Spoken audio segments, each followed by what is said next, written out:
2 விதமான மூட்டு மாற்று இருக்கு.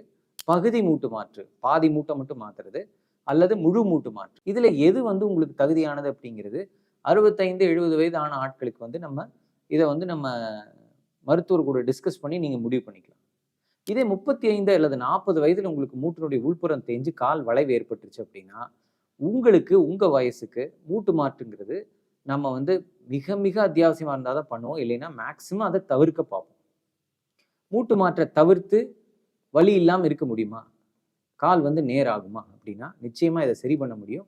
இதுக்கு தான் நாம பண்றது வந்து ஹை டிபியல் ஆஸ்டியோட்டமி என்று சொல்லக்கூடிய ரீஅலைன்மென்ட் ப்ரொசீஜர். இந்த ரீஅலைன்மென்ட் ப்ரொசீஜர் அப்படின்னா என்ன அப்படின்னா, முழங்கால் மூட்டுங்கிறது 2 எலும்பால் ஆனது. ஒன்று தொடை எலும்பு, இன்னொன்று கால் எலும்பு. இந்த தொடை எலும்பு வந்து மேக்ஸிமம் டைம் நேரா தான் இருக்கும். இந்த கால் எலும்பு டிபியா என்று சொல்லக்கூடிய எலும்பு தான் வந்து வளைந்து மூட்டினுடைய உள்புறத்துல தேய்மானத்தை ஏற்படுத்தும்.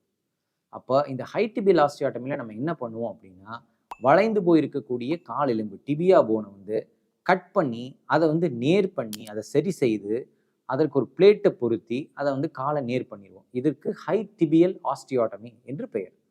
சில நூற்றாண்டு காலமா இந்த ஆபரேஷன் வந்து நடக்குது. கிட்டத்தட்ட 100 ஆண்டுகளா மிக மிக சக்சஸ்ஃபுல்லான ஒரு ஆபரேஷன் தான் இந்த ஹை டிபியல் ஆஸ்டியோ. ஒரு காலத்துல மூட்டு மாற்று அறுவை சிகிச்சை இல்லாத ஒரு காலகட்டத்துல எல்லாருக்குமே வந்து ஹை டிபியல் ஆஸ்டியோட்டமி பண்ண ஒரு சமயங்களும் உண்டு. இப்போ மூட்டு மாற்று வந்து ரொம்ப சக்சஸ்ஃபுல் ஆயிட்டதுக்கு அப்புறம் வயது முதிர்ந்தவர்களுக்கு ரொம்பவும் தேய்மானம் அதிகமா ஆயிட்டவங்களுக்கு மூட்டு மாற்று அறுவை சிகிச்சை தான் சிறு வயதுக்காரங்க அவங்களுக்கு வந்து அதிகமான பிசிக்கல் ஒர்க் இருக்குது. வேலை பளு அதிகம், வண்டி ஓட்டணும், வெயிட் தூக்கணும், மரம் ஏறணும், மலை ஏறணும், பால் கறக்கணும், குத்த வச்சு உட்கார்ந்து செய்யக்கூடிய வேலைகள் செய்யணும், சமணம் போட்டு உட்காரணும். இது போன்ற ரெக்குவயர்மெண்ட்ஸ் எல்லாம் இருக்கக்கூடிய வயது வந்து 35, 40, 50 வயது வரைக்கும் இல்லையா? அது ரொம்ப ஆக்டிவா இருக்க வேண்டிய வயசு. அந்த வயசுல மூட்டு மாற்று பண்ணாம இந்த ஹை டிபியல் ஆஸ்டியோட்டமி பண்ணும்போது ஒன்று அவர்களுக்கு கால் ஸ்ட்ரெயிட் ஆகும். அந்த கால் ஸ்ட்ரெயிட் ஆச்சுன்னா வெயிட் டிரான்ஸ்மிஷன் நார்மல் ஆகும்போது ஆட்டோமேட்டிக்கா தேய்மானமான பகுதியில லோடு போகாது, வலி குறைஞ்சிரும். தேய்மானம் இல்லாத நார்மல் பகுதியில வெயிட் போகும்போது இந்த தேய்மானமான பகுதிக்கு நல்ல ரெஸ்ட் கிடைக்கும் போது அது வந்து நார்மலாவே ரீஜெனரேட் ஆகி திரும்ப நார்மல் மூட்டா மாறுறதுக்கான வாய்ப்புகள் ரொம்ப ரொம்ப அதிகம். ஸோ அதுதான் வந்து இந்த ஹை டிபியல் ஆஸ்டியோட்டமியோட